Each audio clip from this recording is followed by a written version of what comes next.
வணக்கம். ஓணம் பண்டிகை வரப்போகுது. அதுக்காக ஓணக்கோலம் எப்படி போட போகிறோங்கிறத இன்றைக்கி பார்க்கலாம்.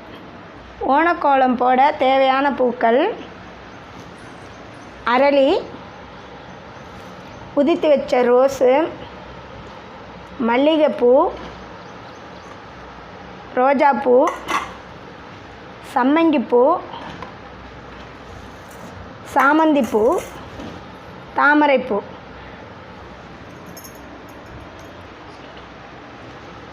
இந்த சாமந்தி பூவையும் இப்படி உதுத்துக்கணும்.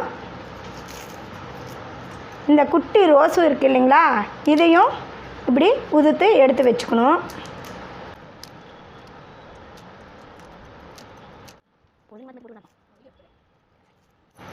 இப்போது சாமந்தி பூவையும் ரோஜா பூவையும் உதித்தி வச்சுருக்கேன். மற்ற பூவெல்லாம் உதிரியாகவே இருக்கிறனால நமக்கு இது மட்டும் உதித்தி வச்சுருக்கேன்.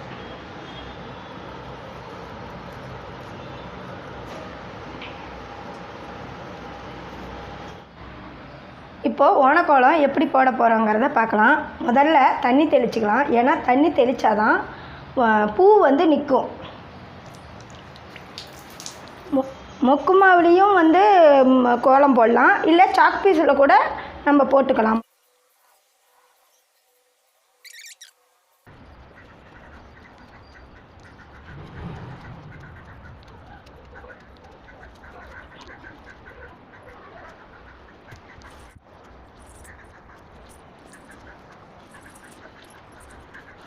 அடுத்தது பூவால் கோலம் எப்படி டெக்கரேஷன் பண்ணுறதுங்கிறத நம்ம பார்க்கலாம். நம்ம இஷ்டம். 9 வகை, 5 வகை, 7 வகை இப்படி பூ வாங்கிக்கலாம்.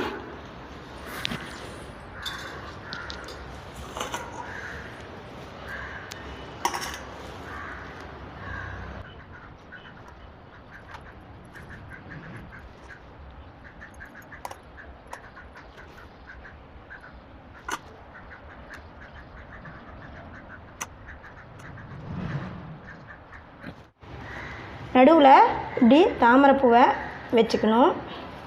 நடுவில் தாமரையை வச்சாச்சு. அடுத்தது இப்போ சுற்றி இருக்கிற பூவெல்லாம் டெக்கரேஷன் பண்ணுறேன், பார்க்கலாம்.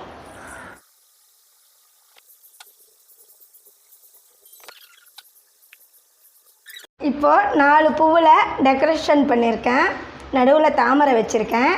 அடுத்தது இருக்கிற 3 பூவில் டெக்கரேஷன் பண்ணிவிட்டு ஓணக்கோலம் எப்படி இருக்குதுங்கிறத நம்ம பார்க்கலாம்.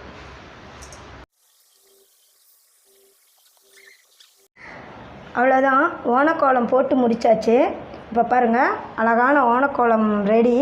இப்போ இதை முடித்தோடனே கொஞ்சம் தண்ணி தெளித்து விடணும் மேலே. அப்படி தண்ணி தெளிக்கலை அப்படின்னா பறந்துடும் இல்லைங்களா, அதனால் அப்புறம் நடுவில் குத்து விளக்கு வச்சா ரொம்ப நல்லாயிருக்கும். இதை வீட்டுக்குள்ளேயும் போடலாம். இப்போது தண்ணி தெளிச்சிக்கலாம். இந்த ஓணக்கோலம் ஏன் பூவால் போடுறோம் அப்படின்னா, இதுக்கு பின்னால் ஒரு கதை இருக்குது. மகாபலிங்கிற ஒரு ராஜா இறந்து போய் அவரை வரவேற்கிற அந்த நாளை தான் ஓணம்னு கொண்டாடுறாங்க.